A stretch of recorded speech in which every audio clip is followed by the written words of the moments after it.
Ito din ba kainit yung panahon sa inyo sa probinsya?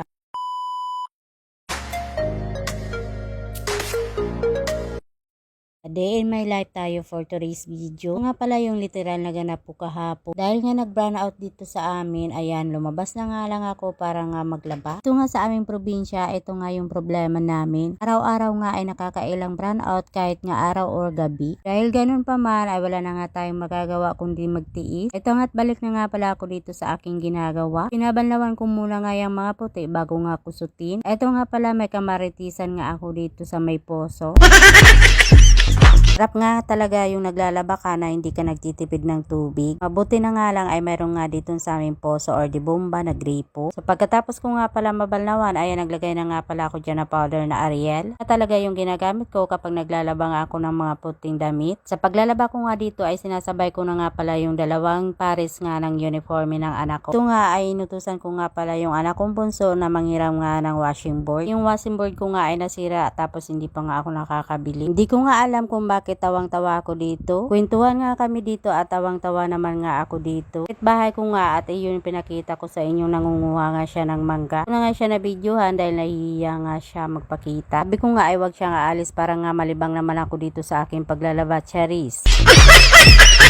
So fast forward nga tayo na very light mga me. Dito nga ay hindi ko na nga napansin yung video ko. Ito nga mga me ay nagbabalnaw na ako at naglagay na nga ako sa isang planggana nga ng daw ni Antibac. Tapos ko nga dito makapagbalnaw, ayan din dryer ko na nga lang at isasampay ko na nga dito sa aming kubo. Sa wakas nga mga me, buti na lang ay nakabili na nga rin kami ng dryer. Malaking tulong nga ito sa akin dahil hindi na nga ako nahihirapan sa pagpapatuyo ng aking mga nilabahan. Napakasarap nga sa pakiramdam na may isang gawain na naman nga akong natapos. Hapuna naman nga pag-uwi nga ng aking asawa ay may dala nga ang pansit para ito na nga lang daw yung hapunan namin. Nagpainit na nga pala siya ng mantika sa kawali at ayan, igigisa na nga pala niya dito yung bawang at saka sibuyas. Sana nga rin yung magluluto daw nitong pansit lapad. At ayan, nagdagdag nga rin siya ng pangpalasa lang na suriso. Ay gisa na nga niya, ay naglagay na nga pala siya dito nga ng toyo at saka tubig. Kumulo na nga ito ay nilagay na nga rin niya dito yung gulay na sahog. Tapos ayan, naglagay na nga rin siya ng konting asin at saka pamintang pino. At dahil gulong-gulo na nga rin itong sabaw, ayan, nilagay na nga pala niya dito yung pansit. Pinapakuluan niya nga itong pansit ay nalo-halo nga niya para agad naman maluto itong pinakaibabaw ng pansit. Ganito nga lang kami kasimple magluto nga ng pansit lapad. Ito nga pala sa aming probinsya sa Bicol ay talaga naman mahilig ang mga tao nga dito sa pansit. Ito nga lang kasimpleng luto ay okay na nga ito. Lang dito na lang muna ang aking mini vlog. Kung nakaabot ka man nga hanggang dulo ay maraming salamat sa walang sawang pagsuporta at panonood. Kain po tayo. Thank you Lord sa blessing. So yun lang. Bye-bye.